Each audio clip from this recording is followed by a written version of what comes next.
ನಮಸ್ತೆ ವೀಕ್ಷಕರೇ, best news log 1 Kannada ಚಾನಲ್ಗೆ ಮತ್ತೆ ನಿಮ್ಮೆಲ್ಲರಿಗೂ ಸ್ವಾಗತ. ಲಕ್ಷ್ಮೀ ಹೆಬ್ಬಾಳ್ಕರ್ ಅವರು ಒಂದು ಆಕ್ಷೇಪರುವ ಪದಗಳಿಗೆ ಒಂದು ಕಣ್ಣೀರು ಹಾಕುತ್ತಲೇ ಒಂದು ಹೇಳಿಕೆಯನ್ನು ಸಹ ಕೊಟ್ಟಿದ್ದಾರೆ. MLC CT ರವಿ ಅವರ ಆಕ್ಷೇಪರ ಹೇಳಿಕೆ ಕುರಿತು ಲಕ್ಷ್ಮೀ ಹೆಬ್ಬಾಳ್ಕರ್ ಅವರು ಒಂದು ಮಾತನಾಡಿದ್ದಾರೆ. ಈ ವೇಳೆ ಸಚಿವೆ ಲಕ್ಷ್ಮೀ ಹೆಬ್ಬಾಳ್ಕರ್ ಅವರು ಕಣ್ಣೀರು ಹಾಕಿದ್ದಾರೆ. ಅಂಬೇಡ್ಕರ್ ಅವರಿಗೆ ಅವಹೇಳನ ಮಾಡಿದ್ದಾರೆ ಎಂದು ನಾವು ಧರಣಿ ಮಾಡುವಾಗ ಕಾಂಗ್ರೆಸ್ ನಾಯಕ ರಾಹುಲ್ ಗಾಂಧಿ ಅವರಿಗೆ ಡ್ರಗ್ ಅಡಿಕ್ಟ್ ಎಂದು CT ರವಿ ಅವರು ಹೇಳುತ್ತಿದ್ದರು. ಡ್ರಗ್ ಅಡಿಕ್ಟ್ ಯಾಕೆ ಅಂತೀರಾ? ನೀವು ಕೂಡ ಆಕ್ಸಿಡೆಂಟ್ ಮಾಡಿದ್ದೀರಲ್ಲ, ತಾವು ಕೂಡ ಜೀವ ತೆಗೆದವರು ಆಗುತ್ತೀರಲ್ವಾ ಅಂತ ಅಂದೆ. ನಾನು ಹೀಗೆ ಅಂದಿದ್ದಕ್ಕೆ ತಿರುಗಿ ಅಸಹ್ಯ ಪದ ಬಳಸಿದರು. ಅದನ್ನು ನಾನು ಬಳಸಲಿಕ್ಕೆ ಅಸಹ್ಯವಾಗುತ್ತದೆ. ನಾಗರಿಕ ಸಮಾಜದಲ್ಲಿ, ರಾಜಕೀಯದಲ್ಲಿ ಬಹಳಷ್ಟು ಧೈರ್ಯ ಮಾಡಿ ಇಲ್ಲಿಯವರೆಗೂ ಬಂದಿದ್ದೇನೆ ಎಂತಂದು ಲಕ್ಷ್ಮೀ ಹೆಬ್ಬಾಳ್ಕರ್ ಅವರು ಒಂದು ಕಣ್ಣೀರನ್ನು ಹಾಕಿದ್ದಾರೆ. ಎಲ್ಲ ಮಹಿಳೆಯರನ್ನು ಪ್ರತಿನಿಧಿಸುತ್ತಿದ್ದೇನೆ, ಆದರೆ CT ರವಿ ಅವರ ಆ ಮಾತನ್ನು 10 ಬಾರಿ ಹೇಳಿ ತೇಜೋವಧೆ ಮಾಡಿದರು.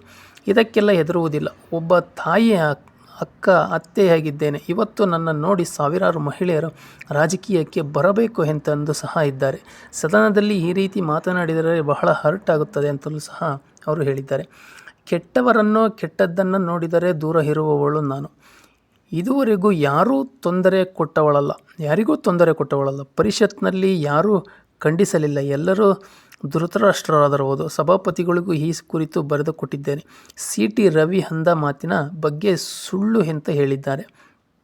ರಾಹುಲ್ ಗಾಂಧಿಯವರ ಬಗ್ಗೆ ಮಾತನಾಡಿದ ಬಗ್ಗೆ ಖಂಡಿಸಿದೆ. CT ರವಿ ಅಮಾನತು ಬಗ್ಗೆ ಏನೂ ಮಾತನಾಡಲ್ಲ.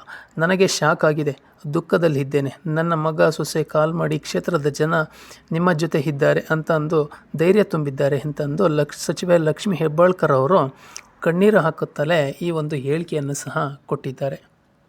ಇನ್ನು ಲಕ್ಷ್ಮೀ ಹೆಬ್ಬಾಳ್ಕರ್ ಮತ್ತು CT ರವಿ ಮಧ್ಯೆ ನಡೆದಂಥ ಈ ಒಂದು ವಿವಾದ ಈಗ ಕಾಂಗ್ರೆಸ್ ಪಕ್ಷದಲ್ಲೇ ಒಂದು ಅಪಸ್ವರ ಎದ್ದಿದೆ ಅಂತಲೇ ಹೇಳ್ಬೋದು. ಹಸ್ತಕ್ಷೇಪಕ್ಕೆ ಒಂದು ಅಪಸ್ವರನೇ ಎದ್ದಿದೆ. ಅಶ್ಲೀಲ ಪದ ಬಳಕೆ ವಿಷಯದಲ್ಲಿ CT ರವಿ ಅವರನ್ನು ಬಂಧಿಸಿ ನಡೆಸಿಕೊಂಡ ರೀತಿಗೆ ಇದೀಗ ಕಾಂಗ್ರೆಸ್ನಲ್ಲಿಯೇ ವಿರೋಧ ವ್ಯಕ್ತವಾಗುತ್ತಿದೆ.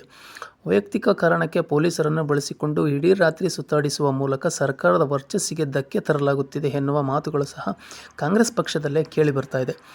ರವಿ ಅವರನ್ನು ನ್ಯಾಯಾಧೀಶರ ಮುಂದೆ ಹಾಜರುಪಡಿಸದೆ ಇಡೀ ರಾತ್ರಿ ಸುತ್ತಾಡಿಸಿ ಶನಿವಾರವಷ್ಟೇ ಬೆಳಗಾವಿ ಉಸ್ತುವಾರಿ ಸಚಿವ ಸತೀಶ್ ಜಾರಕಿಹೊಳಿ ವಿರೋಧಿಸಿದ್ದರು. ನ್ಯಾಯಾಧೀಶರ ಮುಂದೆ ಹಾಜರುಪಡಿಸುವಂತೆ ಸೂಚನೆ ನೀಡಿದ್ದರೂ ಹಾಜರುಪಡಿಸಿಲ್ಲ. ಆದ್ದರಿಂದ ಈ ವಿಷಯವನ್ನು ಇಲ್ಲಿಗೆ ಬಿಡುವುದು ಸೂಕ್ತ ಎನ್ನುವ ಮೂಲಕ ಅಸಮಾಧಾನವನ್ನು ವ್ಯಕ್ತಪಡಿಸಿದ್ದಾರೆ. ಇದೀಗ ಅವರ ಬೆನ್ನಲ್ಲಿಯೇ ಕಾಂಗ್ರೆಸ್ನ ಹಿರಿಯ ಶಾಸಕ, ದೆಹಲಿ ಪ್ರತಿನಿಧಿ TJ ಜಯಚಂದ್ರ ಅವರು 4 ಗೋಡೆಯ ನಡುವೆ ನಡೆಯಬೇಕಿದ್ದ ವಿಷಯ ಈ ರೀತಿ ಮಾಡಿದ್ದು ಎಷ್ಟು ಸರಿ ಎನ್ನುವ ಮೂಲಕ ಬಹಿರಂಗವಾಗಿಯೇ ಒಂದು ಅಸಮಾಧಾನವನ್ನು ಸಹ ಹೊರಹಾಕಿದ್ದಾರೆ. ಆರಂಭದಲ್ಲಿ CT ರವಿ ಅವರ ಪದ ಬಳಕೆಗೆ ಖಂಡನೆ ವ್ಯಕ್ತವಾದರೂ ಬಂಧನ ನೆಪದಲ್ಲಿ ಯಾವುದೇ ವಾರೆಂಟ್ ನೀಡದೆ ಸಭಾಪತಿಗಳ ಅನುಮತಿಯನ್ನು ಪಡೆಯದೆ ವಶಕ್ಕೆ ಪಡೆದ ಪೊಲೀಸರು 500ಕ್ಕೂ ಹೆಚ್ಚು ಕಿಲೋಮೀಟರ್ ಸುತ್ತರಿಸಿರುವುದು, ಬಳಿಕ ಗಾಯಗೊಂಡರೂ ಚಿಕಿತ್ಸೆ ಕೊಡಿಸದಿರುವುದು ಆರೋಪಗಳೆಲ್ಲ CT ರವಿ ಹಾಗೂ BJPಗೆ ಪ್ಲಸ್ ಆಗಿವೆ ಎನ್ನುವ ಮಾತುಗಳು ಸಹ ಕೇಳಿಬರ್ತಾ ಇದೆ. ಇದು ಪಕ್ಷಕ್ಕೆ ನಮಗೆ ನಷ್ಟ ಆಗುತ್ತೆ, ಸರ್ಕಾರದ ವಿರುದ್ಧ ಅನವಶ್ಯಕ ಅಸ್ತ್ರ ನೀಡಲಾಗಿದೆ ಅಂತಂದು ಸಹ ಒಂದು TJ ಜಯಚಂದ್ರ ಅವರು ಒಂದು ಆಪಾದನೆ ಮಾಡೋ ಮೂಲಕ ಕಾಂಗ್ರೆಸ್ನಲ್ಲಿ ಎಲ್ಲೋ ಒಂದು ಕಡೆ CT ರವಿ ಅವರನ್ನು ಬಂಧನ ಮಾಡಿರುವುದು ಇದು ಕಾನೂನಿನ ವಿರುದ್ಧವಾಗಿದೆ. ಇದು ಏನೇ ಇದ್ರೂ ನಾವು 4 ಗೋಡೆ ಕೂತ್ಕೊಂಡು ನಾವು ಬಗೆಹರಿಸ್ಕೊಳ್ಳೋವಂಥ ವಿಷಯ. ಇದು ಪರಿಷತ್ನ ಕಲಾಪದಲ್ಲೇ ಇದು ಸಮಸ್ಯೆ ಬಗೆಹರಿಬೇಕಾಗಿತ್ತು ಅನ್ನೋ ಹೇಳಿಕೆ ಕೊಡೋದ್ರ ಮೂಲಕ ಕಾಂಗ್ರೆಸ್ ಪಕ್ಷದಲ್ಲೇ ಒಂದು ಅಪಸ್ವರ ಎದ್ದಿರೋದು ನಿಜಕ್ಕೂ ಒಂದು ಕುತೂಹಲಕ್ಕೆ ಕಾರಣವಾಗಿದೆ ಅಂತಲೇ ಹೇಳ್ಬೋದು. ನಮ್ಮ ಮಾಹಿತಿ ನಿಮಗೆ ಇಷ್ಟ ಆಗಿದ್ದರೆ ದಯವಿಟ್ಟು ನಿಮ್ಮ ಅನಿಸಿಕೆ, ಅಭಿಪ್ರಾಯಗಳನ್ನು ಕಮೆಂಟ್ ಮೂಲಕ ತಿಳಿಸಿ ಅಂತ ಹೇಳ್ತಾ ಮತ್ತೆ ಮುಂದಿನ ವಿಡಿಯೋದಲ್ಲಿ ಸಿಗೋಣ. ಧನ್ಯವಾದಗಳು.